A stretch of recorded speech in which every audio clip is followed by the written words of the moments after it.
Terima kasih pemirsa, Anda kembali bersama kami dalam program Dialog Publik dan kami juga mengajak Anda untuk berpartisipasi dalam dialog interaktif di line telepon 0451452414 sudah diawali Pak Iksan tadi dari Tondo, ada tertera di layar televisi Anda pemirsa, sekali lagi di 0451452414. Malam hari ini kita berbincang tentang persiapan pengadaan logistik Pilkada serentak di tahun 2020 kali ini. Dan kalau kita tadi sudah bicara soal, ada telepon yang masuk ya. Kita terima dulu penelpon yang masuk. Halo. Halo, Assalamualaikum. Waalaikumsalam Bapak. Dengan Bapak siapa di mana? Dengan Pak Iksan kembali, Bu. Iya, Pak Iksan. Gimana Pak Iksan? Iya. Jadi begini, Bu. Antara pemilih dan kandidat ini kan sebenarnya ketertarikannya untuk memilih kandidat itu karena programnya, ya, atau karena janjinya. Baik. Tetapi ini kita belum punya payung hukum, karena yang sebenarnya apabila seseorang memberikan iming-iming atau janji tetapi tidak menepati janjinya, itu kan termasuk penipuan. Baik. Nah, ini yang belum kita bisa dapatkan, Bu, sekarang ini. Mungkin ada pencerahan dari bapak-bapak yang ada sekarang ini tentang bagaimana payung hukumnya. Oke. Karena antara janji dengan program ini beda-beda tipis, Pak. Sehingga inilah sebenarnya yang terjadi di masyarakat sekarang ini. Karena kita istilahnya membeli kucing dalam karung. Karena belum begitu mengetahui apakah betul ditepati janjinya atau programnya. Lebih banyak tidak ditepati begitu ya Pak Iksan ya? Iya, begitu tidak ditepati, masyarakatlah yang dirugikan karena mau melapor kemana. Baik. Sementara masyarakat memilih tadi karena janji atau program itu. Baik, itu saja Pak Iksan. Terima kasih Pak Iksan di Tondo kembali bergabung. Ini mungkin bisa ditanggapi Pak Ruslan dulu selaku Ketua Bawaslu. Nah, ini apakah kemudian harus ada tanda tangan kontrak begitu atau seperti apa? Kita terima dulu penelponnya masuk. Baik, sebelum Pak Ruslan menjawab, kita terima dulu penelpon selanjutnya di belakang Pak Iksan. Halo, Assalamualaikum. Waalaikumsalam Ya, warahmatullahi. dengan Bapak siapa Bapak? Di mana? Dengan Takrin di Kelurahan Lere. Iya, silakan Bapak. Ya, saya mau nambahkan sedikit untuk TPS, untuk yang pemilih ya. Iya. Nah, terus ini, kami dapatkan lagi setelah didata kemarin kami jatuh TPS di jalan. Sedangkan saya ini harus dua di depan rumah. Oke. Nah, ini terjadi kemarin pemilihan presiden. Saya harus tidak pernah berubah, masih tetap di TPS 2. Oke. Setelah pemilihan presiden, saya pindah di TPS 3 di Ponegoro. Oke. Sementara saya di Jalan Tembak, TPS 2 di depan rumah. Baik. Data lagi, jatuh lagi di TPS 3. Itu bagaimana? Itu diacak-acak bagaimana? Sudah pernah? Saya tadi malam, saya sudah pernah masuk di kota terkenal saksi. Cuma salah tanggapan. Saya karena salah penonton saya lagi. Tolong diperhatikan karena Pak Taswin, mohon maaf Pak Taswin, sudah pernah melakukan komunikasi begitu dengan teman-teman petugas di tingkat bawah terkait dengan tempat ini? Sudah pernah melaporkan begitu Pak Taswin ya? Sudah. Baik. Cuma kita meluruskan di sini lagi kan supaya ada penekanan dari atas. Karena kan kemarin didata kembali TPS 3 di Ponegoro. Baik. Sementara TPS 2 di depanku. Oke. Baru tahun kemarin berubah. Baik. Nah ini kalau orang-orang tua ini kan tidak mampu, tidak ada kendaraan mau naik apa. Baik Pak Taswin. Tolong, tadi malam saya masuk, dia dorong salah tanggapan. Saya masuk lagi nih.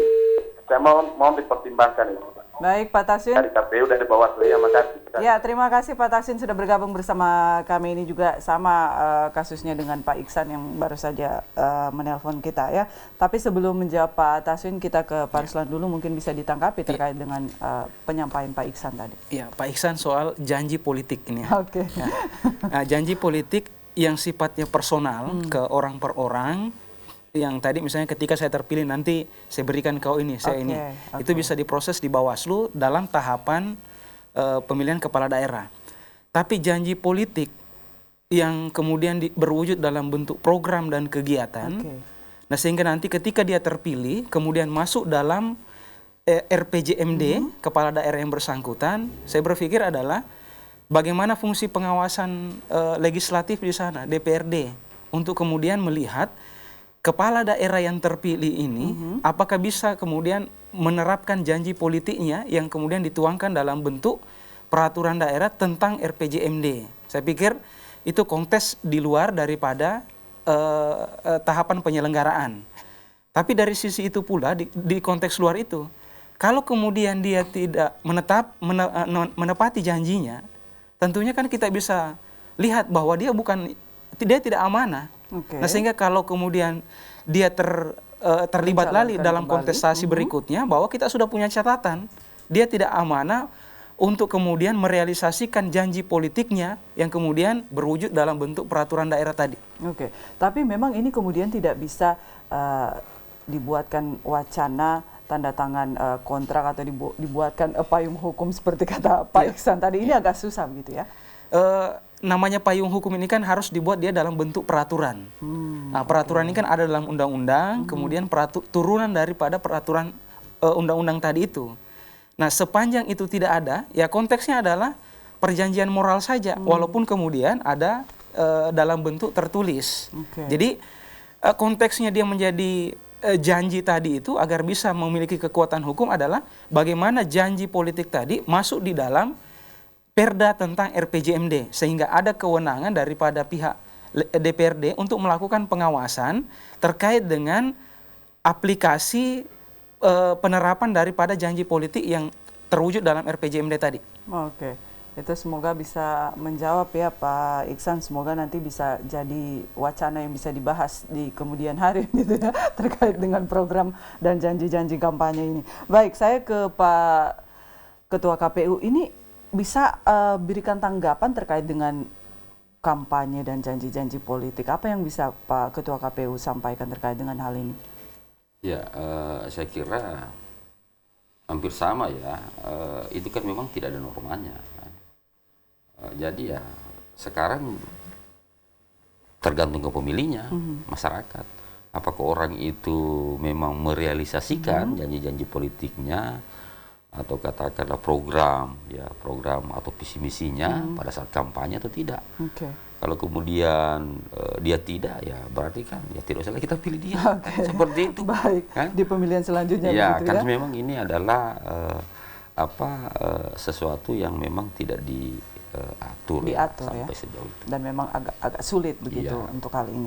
Baik, ini tadi menanggapi pertanyaan Pak Taswin di Lere. Ini sama juga kasusnya dengan Pak Iksan yang ada di Tondo. Berikan sedikit tanggapan Pak. Saya kira sebenarnya memang terkait dengan keberadaan TPS, ini kan memang pertama itu tentu dasarnya adalah KTP ya, karena basis pendataan kita ini kan KTPL. Ya.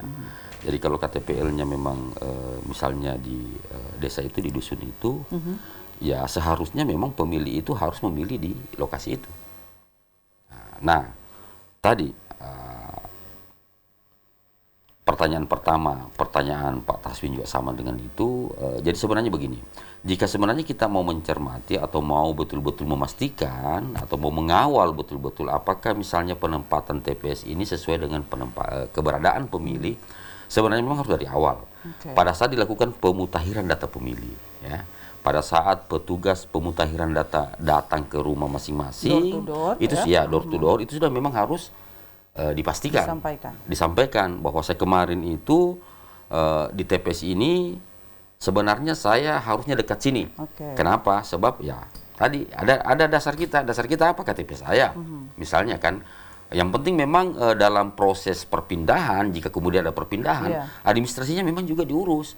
Sebab kalau KTP-nya memang misalnya di kelurahan lain, kemudian kita pindah di sini, tidak mungkin serta-merta PPS, kalau misal kita masih terdata di kelurahan ini, tidak mungkin akan dipindahkan ke sini. Pasti tetap biar kita sudah lama di sini. Kalau tidak ada administrasi bahwa kita pindah dari sini ke sini, tetap akan terdata di sini.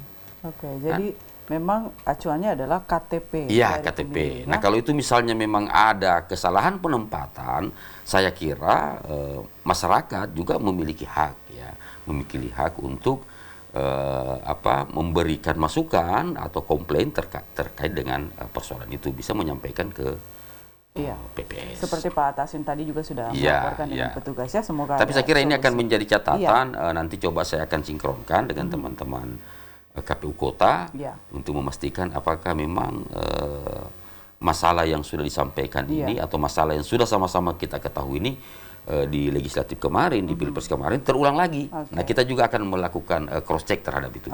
Dan saya kira saya berterima kasih atas informasi itu, dan saya kira nanti dengan dasar itu kami akan memastikan khususnya di teman-teman KPU. Apalagi kita juga saat ini di tahapan pemutahiran data pemilih itu tadi ya Pak Ketua KPU. Baik, ini kalau kita bicara soal pendistribusian logistik, ini kapan timingnya Pak Ketua? Kami berharap bahwa seluruh logistik, khususnya terkait dengan logistik TPS, itu sudah ada di minggu ketiga dan keempat di November. Artinya sudah ada semua di gudang, karena masih ada proses pengesetan, masih ada proses penghitungan, masih ada proses pengepakan, sortir, ya, untuk memastikan bahwa surat suara itu layak digunakan. Itu harus kita lakukan itu. Sehingga kita berharap bahwa di November, minggu ketiga dan minggu keempat, seluruh proses ini selesai. Dan minggu pertama Desember kita sudah melakukan distribusi. Khususnya untuk wilayah-wilayah yang kita anggap relatif jauh dan agak sulit ditempuh. Apalagi sekarang ini dengan kondisi dengan kondisi cuaca kita yang sekarang ini tidak menentu, bahkan dari BMKG memprediksi akan ada hujan terus-menerus, ya bisa jadi bahwa kendala kita nanti di distribusi adalah di masalah itu. Sebelum kita ke masalah itu ya Pak Ketua KPU, saya ke Pak Ruslan. Pak Ruslan, dalam proses pendistribusian tadi juga sudah dijelaskan sebelum kita mendistribusikan logistik ini ada proses pengecekan dan lain-lain sebagainya. Barang sudah harus di gudang. Ini proses pengawasan yang dilakukan oleh Bawaslu bentuknya seperti apa? Bentuknya adalah langsung dan melekat. Jadi dalam mulai dari dia datang di gudang KPU itu Bawaslu sudah melakukan turut serta melihat, mencatat berapa jumlah yang masuk, apa semua, ini koordinasi untuk kemudian kami melihat, termasuk juga bagaimana proses nanti pelipatannya, ya, pemasukannya dalam kota, kemudian distribusinya, termasuk juga distribusi di wilayah atau daerah tersulit. Nah, tentunya kan perlakuannya dia dalam tanda kutip istimewa, bisa didahulukan untuk distribusinya karena medannya yang jauh atau sulit, sehingga kemudian membutuhkan tenaga ekstra lah dalam proses itu. Jadi dalam hal ini ada pengawasan langsung dan melekat dari pengawas pemilihan dalam semua tahapan distribusi logistik tadi. Nah, kalau kita bicara soal, saya kembali ke Pak Ketua KPU, kalau bicara soal masalah tadi juga sudah disebutkan bagaimana kemudian dengan tempat atau lokasi yang aksesnya sulit begitu, apalagi dengan anomali cuaca yang saat ini kita rasakan Pak Ketua KPU, ini tindakan antisipatif yang sudah disiapkan oleh KPU sendiri seperti apa kemudian menangani hal-hal seperti ini? Tentu kami juga nanti sebelum distribusi jauh-jauh hari sebelumnya juga sudah akan melakukan koordinasi dengan beberapa stakeholder, terutama dari teman-teman kepolisian, dari TNI, pemerintah daerah setempat untuk memastikan bahwa jika terjadi keterlambatan logistik, kita harus mencari alternatif lain. Misalnya mungkin untuk wilayah-wilayah yang di perbatasan, kan banyak juga kan wilayah kita ini laut, Banggai Laut, Morowali, Morowali Utara, Ampana atau Jona Una, Toli-Toli, Buol. Nah ini kan hampir ada wilayah-wilayah laut di mana ada wilayah-wilayah yang sulit yang kita tempuh ya Iya. pada saat distribusi logistik. Nah, kalau pada musim ombak, tentu kami berharap bahwa ada bantuan-bantuan dari pihak Angkatan Laut misalnya. Dan ini kan kita sudah memulai membangun komunikasi. Dari kepolisian juga seperti itu. Jadi saya kira antisipasi yang kita lakukan ya sepanjang terkait dengan adanya keterlambatan logistik, yaitu kita berupaya bagaimana kemudian ini segera tertangani dengan tentu bantuan dari stakeholder lain. Stakeholder setempat Ya, begitu ya. ya. Nah, ini terkait dengan misalnya di hari H begitu Pak Ketua KPU terjadi hal-hal yang tidak kita inginkan. Ini memang selalu terjadi di setiap pemilu, logistik surat suara Iya. rusak misalnya, atau kardusnya rusak atau dan lain sebagainya. Ini sudah memang diantisipasi dari awal begitu. Iya, kalau kita kan memang ada mekanisme, Mbak ya. Ada mekanisme pengawasan, Iya. khususnya logistik, memastikan logistik itu tepat waktu, memastikan logistik itu tidak bermasalah. Misalnya kalau udah rusak, secepatnya kita akan ganti. Misalnya pada saat distribusi, karena sering kami alami. Misalnya pada saat distribusi, terkadang sudah dibungkus. Mobil sudah dibungkus oleh plastik, oleh terpal, yang kemungkinan diterpa hujan tidak, ya bagus. Tapi rupanya karena mobil ini mobil bak, rupanya air hujan ini tertampung di dalam, tidak sempat keluar, tersumbat, kena seluruh pantat kotak suara, basah. Ya itu harus kita ganti, secepatnya kita ganti. Dan itu memang sudah siap begitu ya? Iya, kita sudah hampir biasa lah sudah menghadapi seperti itu, sehingga kita memang sudah siap, termasuk surat suara ya, surat suara yang yang rusak pada saat distribusi, itu juga memang sering sudah kita sudah bisa kita antisipasi atau cepat kita antisipasi jika kemudian ada hal-hal yang terkait tinta dan lain sebagainya. Iya, ya. Tapi sejauh ini juga saya kira kita belum punya masalah yang aman, ya? sangat rumit, ya khususnya terkait dengan masalah. Oke, saya ke Pak Ruslan. Pak Ruslan, ini terkait dengan pengawasan di pendistribusian ini, khususnya tadi akses yang susah dijangkau, dan kemudian kita tahu bersama anomali cuaca ini masih terus terjadi hingga nanti di 2021. Bawaslu juga menyiapkan strategi khusus untuk kemudian mengantisipasi hal ini. Ya, tentunya dari kerawanan yang Bawaslu lihat, di sana kami bisa menyampaikan himbauan kepada KPU terkait dengan kondisi-kondisi khusus wilayah-wilayah yang disebutkan tadi, untuk kemudian ada strategi yang bisa dilakukan oleh teman-teman KPU untuk pendistribusiannya, yang bisa dipastikan dengan strategi tersebut maka logistik itu bisa tepat waktu sampai di TPS yang disebutkan. Seperti itu. Kalau misalnya sampai ke tahapan ini sudah sampai di pemutahiran data pemilih dan juga kampanye berlangsung, Pak Ruslan, sampai di tahapan pilkada ini, sudah adakah temuan yang didapatkan oleh Bawaslu? Iya, tentunya kalau tahapan ini sekarang tahapan kampanye, nah tentunya ada. Nah, temuan ini bisa berkategori pelanggaran pidana, ya, bisa berkategori pelanggaran administrasi, bisa berkategori pelanggaran etik, bisa berkategori pelanggaran hukum lainnya. Misalnya pelanggaran ASN, pelanggaran perangkat desa, kepala desa, termasuk honorer, atau pihak-pihak yang harusnya dilarang terlibat dan dilibatkan dalam kegiatan politik praktis. Nah, termasuk di sini untuk pidana, misalnya adalah kerawanan ujaran kebencian, penyebaran berita bohong. Nah, tentunya hal-hal pelanggaran tersebut ini bisa mengurangi daripada kualitas pelaksanaan tahapan ataupun pelaksanaan kontestasi ini. Nah, sedini mungkin dalam hal ini pengawas melakukan serangkaian pencegahan ya secara terukur untuk kemudian potensi-potensi pelanggaran tersebut itu bisa dieliminir. Tapi kalau kemudian ada pelanggaran, maka jajaran kami itu harus siap melakukan proses penanganan pelanggaran sesuai dengan kewenangan dan kriteria tadi itu. Oke, sampai saat ini sudah ada temuan ya Pak Ruslan, ya? Ada. Dan penanganannya seperti apa? Iya, tentunya dikontekskan kalau dia pelanggaran pidana, ya bisa dari temuan atau laporan dari masyarakat. Kami bahas di Sentra Gakumdu. Ya, nah dalam proses ini memang ada beberapa laporan, ada juga beberapa temuan. Tapi yang untuk lanjut ke pidana, ke pengadilan itu sampai saat ini belum ada.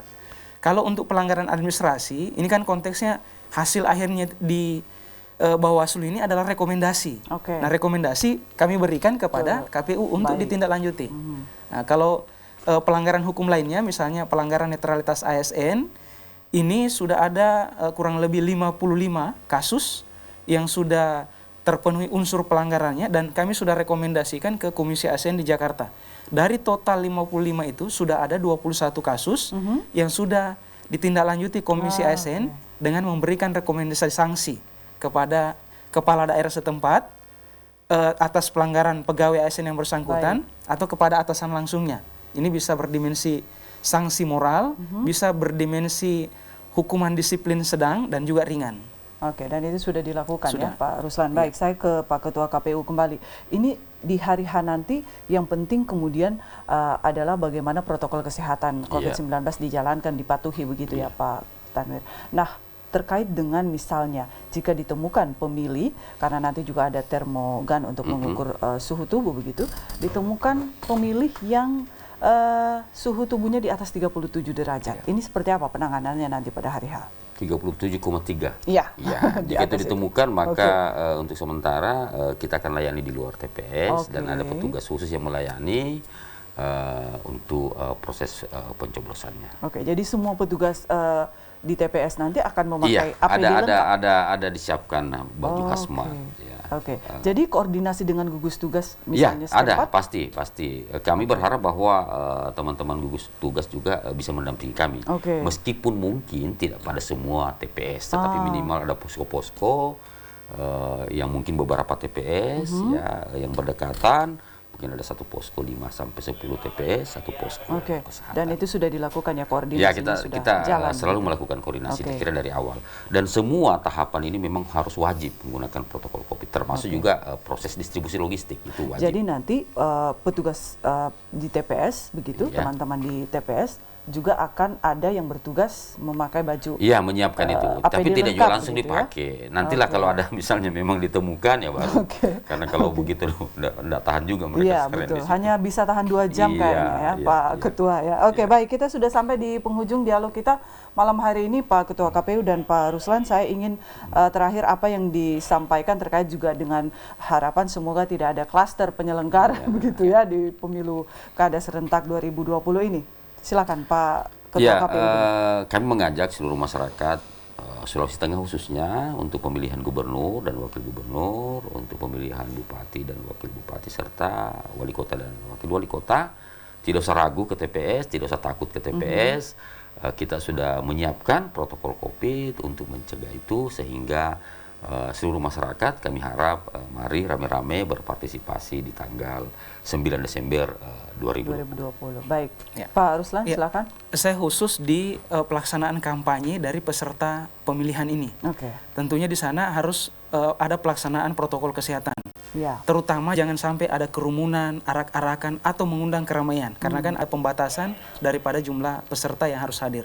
Jika kemudian itu ada, maka mohon maaf, ada mekanisme internal dari Pokja, pencegahan, pengawasan, dan penindakan pelanggaran COVID yang diinisiasi oleh Bawaslu. Tentunya juga di Pokja di Pemda juga ada. Oke. Ini bisa sinergi untuk kemudian melakukan pencegahan, bahkan bisa sampai melakukan penghentian atau pembubaran kampanye tadi. Jadi tentunya penindakan bisa dilakukan oleh Bawaslu langsung seperti begitu itu, ya? iya. Pak Dengan Ruslan? dukungan tentunya mekanisme di Pokja itu ada dukungan dari Satpol PP, TNI, dan Polri yang tergabung dalam Pokja.